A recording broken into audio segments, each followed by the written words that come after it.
This is the story of how an ordinary secondary school found itself in the path of the juggernaut of academisation, and how the parents, pupils, teachers and other school staff stood together and saved the school they valued for future generations. It's a short story, but we believe an important one. This is John Roan School in Greenwich, South East London. I walk past these school gates nearly every day for the last 20 years. 3 years ago, my two boys were pupils at the school. That was when the old head left and the new head arrived. No big deal, you'd think. It shouldn't have been. I'll let another parent, Pete, take up the story. We have no personal beef with Nadine Powery, but when she took over the school, obviously out of curiosity, I googled her name, and I was alarmed. The first thing that came up was the headline, "Teachers quit Fareham School after new head starts to ring the changes."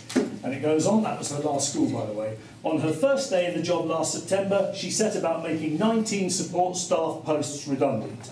Since then, 38 teaching and support staff have left the school. Some of them, Mrs. Powery admits, because they did not like having their teaching methods challenged.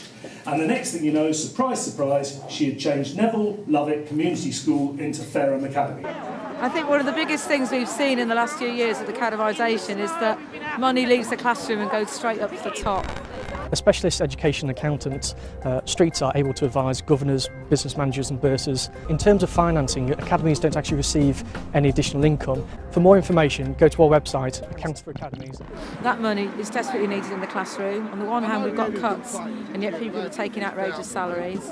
We actually got together, parents and teachers and members of the NUT, to try and sort of understand what was going on and how we could try and prevent something being sort of railroaded through, really. We began to realise we were not alone, as other campaigners offered support and came to speak at our public meetings. Firstly, the process is really short. By the time you find out about it and do your research, half of your window to take any action is gone. The school leadership and the governors do not own our schools. Exactly. They might act like they do, but they don't.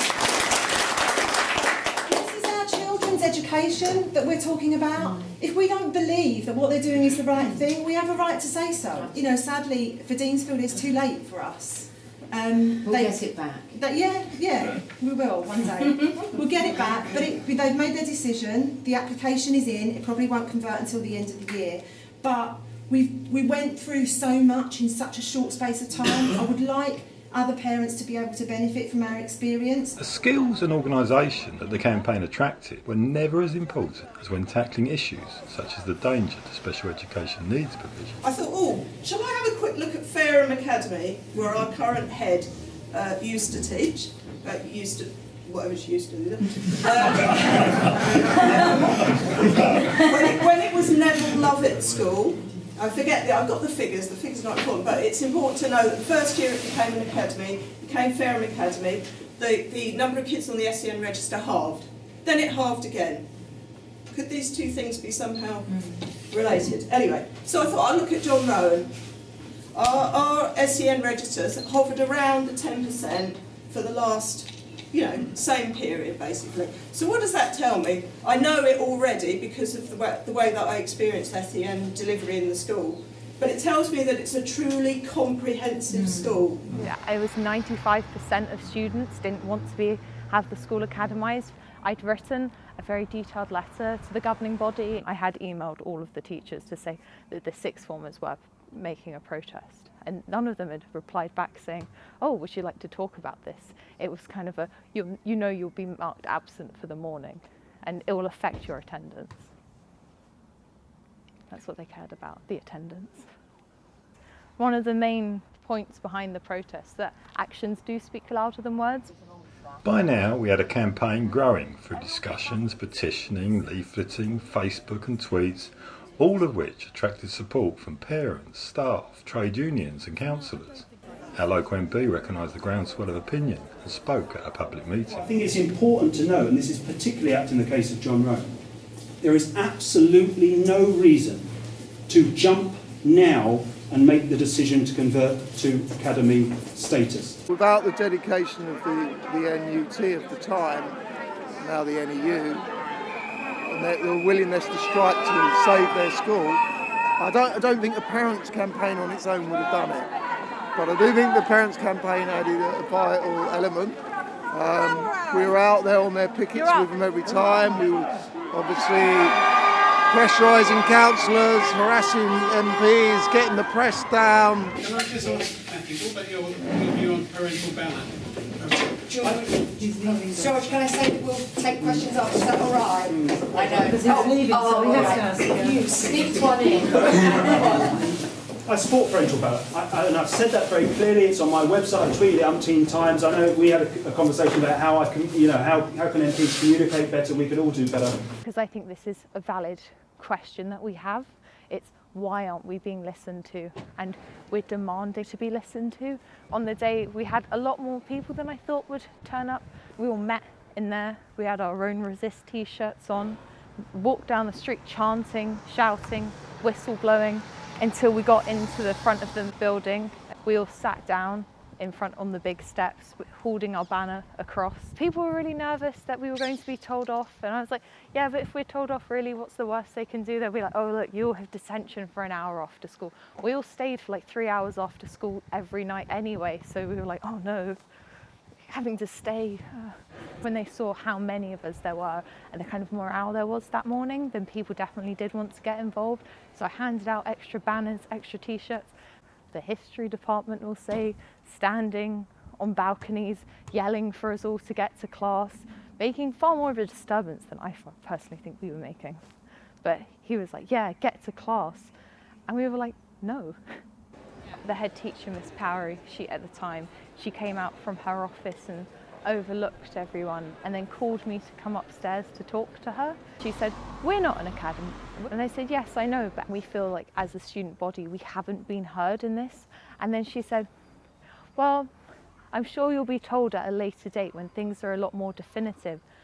And I was like, okay. And then she was like, well, are all of you going to go to lesson now? And I said, no, that's not the plan. We said we'd be here for an hour and it's been 45 minutes. So I'm going to go back downstairs. And she was like, okay, and then went back into her office. And then I went back downstairs. And then after the hour was up, we all just went to our classes. We were all really excited because we thought, yeah, it's kind of the one time that we've all kind of stood up for ourselves. People poured their talents into the campaign, created banners, wrote leaflets, made speeches, filmed videos, adapted songs, illustrated placards, contacted journalists, questioned councillors, tweeted tweets, drank coffee and ate cake. John Roan Resists was like a patchwork quilt of a campaign. Since we stood up as parents and teachers and formed John Roan Resists, we have achieved quite a bit. Over 1,300 people signed the petition against becoming an academy, and we forced them to delay any decision for 6 months. That was a crucial thing to do. It was actually only 2016 when we were forced to take a number of strikes over a number of issues, but one of the most important one being to fight the academisation, the threat of academisation. And we won. And therefore I'm telling you, it can be done. Celebrate. Come together as a community and celebrate your victories. Absolutely fantastic. Well done to all of you. And it was fun. We were enjoying being together.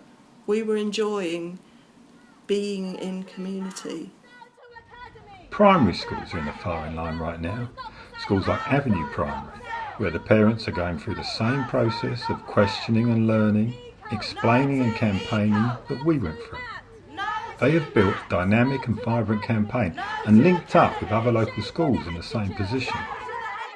I mean, majority of this community are what? Low income.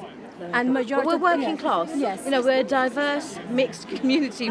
It's predominantly working class. Okay. We have a high migrant community. Yes. And the language they were using was really posh, not up there. Listen to your community, Newham. Stop academisation. We're going to keep up this action until you listen, and the community is going to do the same itself. I think you are striking about something that's very important to the future of education and the future of our children in this country. This Academies policy has no evidence to back it up. They are making it up. The emperor has no clothes. I tell you, they are driving public voices out and they are bringing private voices in, and those private voices have private motives, and we have to resist them because they are not the interests of our children. And I think it's so welcome that parents are here with teachers and support staff at this strike. You are so right to be taking a stand on this. Shame on the governors! Shame on the governors! Through to eco! Through to eco! As you can see, the staff and the parents of this school are united in demanding a ballot. We think that's the only democratic way to decide whether a school should become an academy, but they are afraid to have a ballot because it would clearly go against them. Newham parents and school staff achieved a significant victory for all of us when they persuaded Newham Council to pass a motion which gives parents and staff the right to a binding ballot. We just wanted to know how you guys feel. Ecstatic, but I think, as we've been saying, this is the beginning. It's not the end. Yeah. Yes, we've got this. That's amazing. Yeah.